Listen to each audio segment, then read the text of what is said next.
बिस्मिल्लाहिर्रहमानिर्रहीम, अस्सलाम वालेकुम।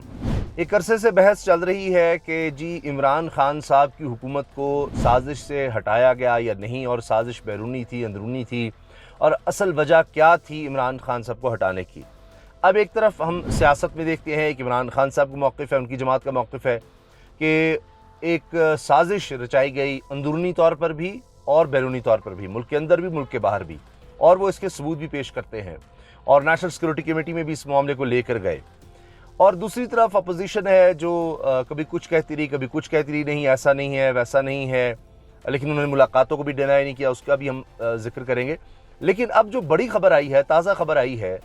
वो ना सिर्फ ये कि अपोजिशन के लिए परेशान कुन है, बल्कि उनके स्पॉन्सर्स के लिए या जो रजीम चेंज में शामिल थे उनके लिए भी बहुत ज़्यादा ख़तरनाक है।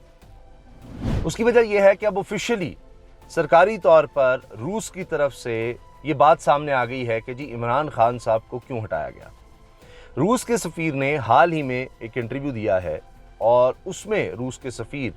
डैनियल ने ये बात वाज़े तौर पर कही है कि जी इमरान खान साहब को हटाने की वजह रूस का दौरा भी थी। यानी रूस का दौरा करना, इमरान खान साहब का रूस का दौरा करना उनकी हुकूमत को हटाने की वजह बन गया। अब ख़ुद रूसी सफ़ीर ने इस हवाले से मज़ीद बातें भी की हैं, और इससे सिर्फ दो दिन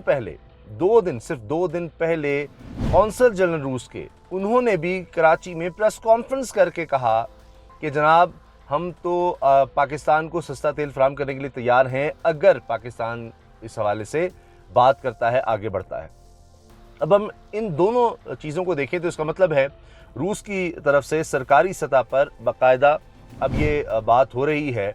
कि पाकिस्तान में इमरान खान साहब चूँकि पॉपुलर हो चुके हैं और बहुत ज़्यादा पॉपुलर हैं, और ये बात वो करते चले जा रहे हैं, और इंटरनेशनली भी अब इस चीज़ को देखा जा रहा है। तो रूस ने भी अपना सारा वज़न अब इमरान खान की तरफ डाल दिया है। अगर आप देखें CNN पे इमरान खान साहब ने इंटरव्यू देते हुए, दीगर इंटरनेशनल चैनल्स पर इंटरव्यू देते हुए वाज़े तौर पर ये बात कही कि जी ये एक साजिश हुई है, ये एक रजीम चेंज हुई है, और इस तरह से माजी में भी कोशिशें होती रही हैं, और अब अंदर से पाकिस्तान के लोगों को, यहाँ पर रहने वालों को साथ मिलाकर ये सब किया गया। और उसकी वजह भी वो कहते हैं कि जी मैं एक इंडिपेंडेंट पॉलिसी चाहता था, इंडिपेंडेंट खारजा पॉलिसी, और जो लोग वो नहीं चाहते थे उन्होंने ये सब किया।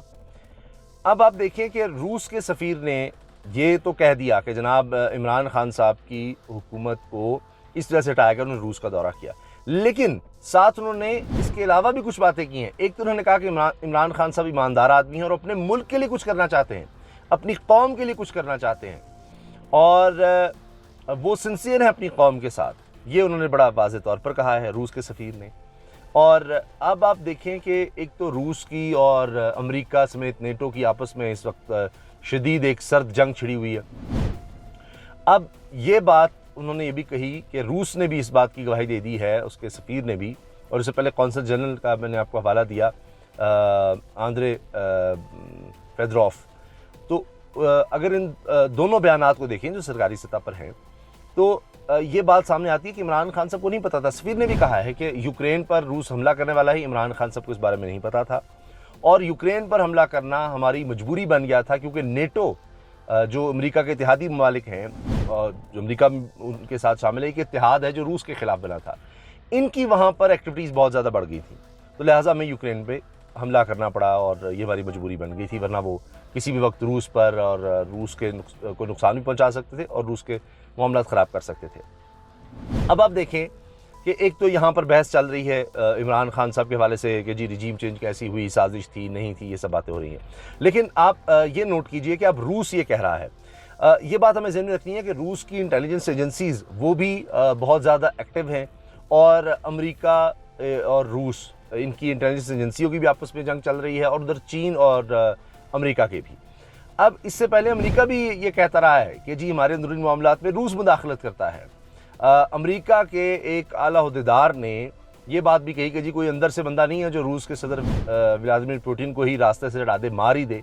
इस तरह की बातें होती रही हैं, इतने शदीद इख्तलाफात हैं, तो एक इंटेलिजेंस की बुनियाद पर भी जंग चल रही है। ज़ाहिर है कि अमेरिका चाहता है पाकिस्तान उसके साथ रहे, और इमरान खान साहब का ख्याल था कि हमें इंडिपेंडेंट पॉलिसी की तरफ जाना चाहिए, और सस्ते तेल की वो कोशिश कर रहे थे। आज हमारा सबसे बड़ा मसला ये बना हुआ है इतनी ज़्यादा महंगाई है, तेल और महंगा हो रहा है, महंगे से महंगा होता चला जा रहा है, किस तरह मईशत संभालेंगे। तो इमरान खान साहब इस तरफ देख रहे थे। अब मौजूदा हुकूमत भी इस तरह के बयान तो देती है,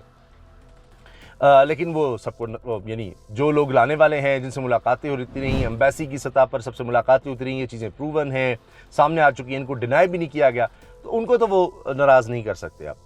और दूसरी तरफ ये कि सारा एक प्लान बनाया गया और उसके तहत सब कुछ हुआ है।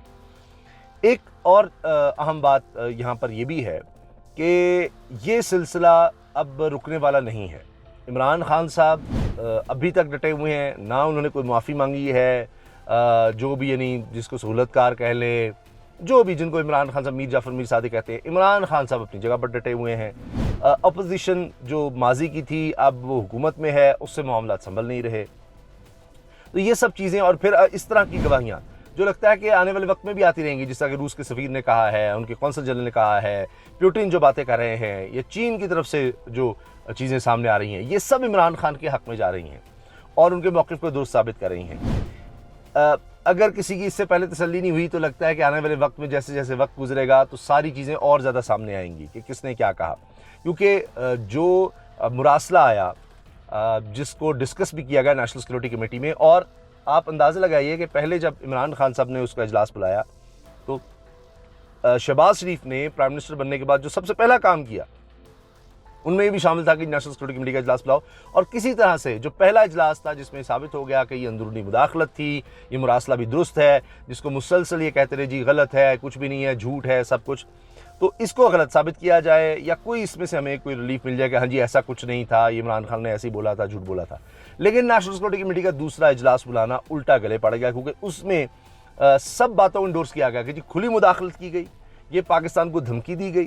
कि अगर इमरान खान वज़ीर आज़म रहा तो इसके नुकसानात होंगे, और अगर इमरान खान साहब को हटा दिया गया तो सब कुछ माफ़ हो जाएगा। और ये कहा गया उसमें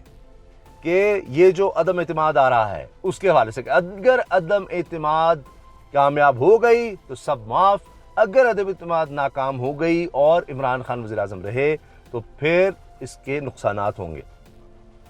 और उस वक्त अदम एतमाद आई नहीं थी। अब यहाँ से सारा सिलसिला शुरू हुआ और रूस भी इन चीज़ों को देख रहा था, लेकिन अभी वो उन मामलात में ज़्यादा फंसा हुआ है यूक्रेन के। लेकिन जो ही ये इससे निमट लिया रूस ने, तो आप देखिएगा कि उसके बाद अगर इमरान खान साहब की हुकूमत आती है तो फिर और तरह से रूस पाकिस्तान से डील करेगा। इस हुकूमत के साथ ज़ाहिर है नज़र आ रहा है कि चीन के भी कुछ खदशात नज़र आ रहे हैं,